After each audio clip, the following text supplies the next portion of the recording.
السلام عليكم ورحمة الله وبركاته. ازيكم حبايبي؟ عاملين ايه؟ يا رب تكونوا في احسن حال.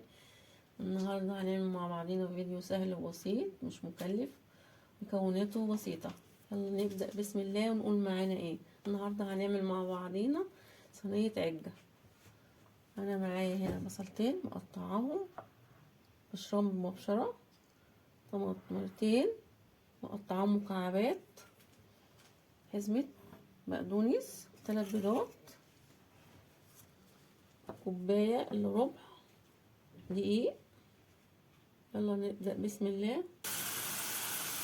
انا حطيت البصل بتاعي وضفت عليه الزيت، احمر البصل بتاعي. اول ما يكون لونه ذهبي هضيف له الطماطم ديت وهسيب الطماطم تتسبك.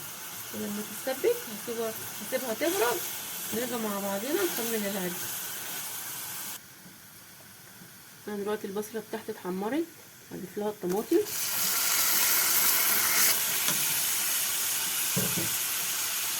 عليها حبة شطة اللي بيحب الشطة دي حسب الرغبة. نص معلقة كمون،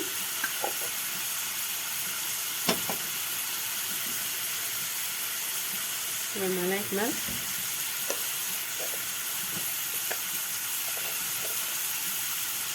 نص معلقة فلفل أسمر، وهسيبها تاخد وتدي مع بعضها لغاية ما تتسبك وتدبل الطماطم بتاعتنا. لما تبرد نرجع مع بعضينا عشان نضيف لها البيض والدقيق.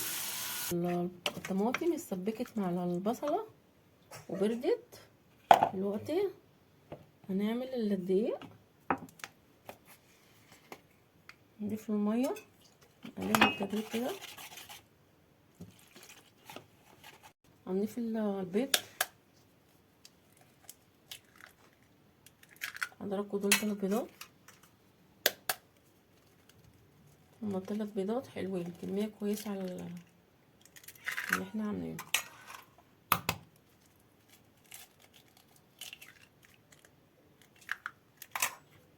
نقلب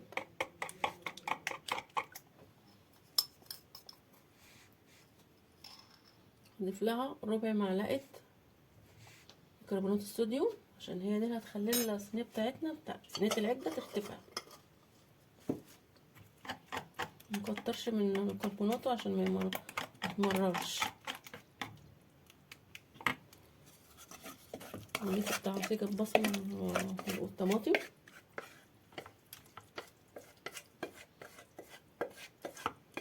مينفعش نضيفها غير ما بعد ما تبرد عشان البيض.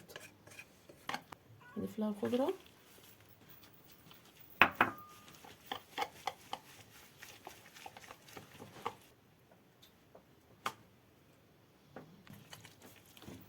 انا معايا الصينيه بتاعتي دهنها زيت. هضيف كميه العجه، نسوي العجه بتاعتنا على البوتاجاز من فوق. العجه بتاعتنا تستوي 10 دقايق وتستوي. رجعت لكم تاني بعد العجه بتاعتنا ما استوت. شايفين حضراتكم شكلها ايه؟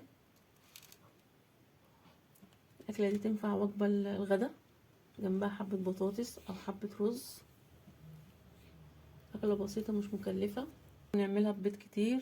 لازم نقتصد. انتوا عارفين ان انا طبعا في الفيديو انا عامله ب3 بيضات بس. اهم شيء طعمها تكون حلو. عجبكم الفيديو اعملوا لايك وشير. لو عجبكم الفيديو اعملوا لايك وشير. لو لسه اول مره بيشوفوني اشتركوا في القناه. لو عندكم اي سؤال اكتبوا لي في التعليقات. اشوفكم في فيديو جديد باذن الله. والسلام عليكم ورحمه الله.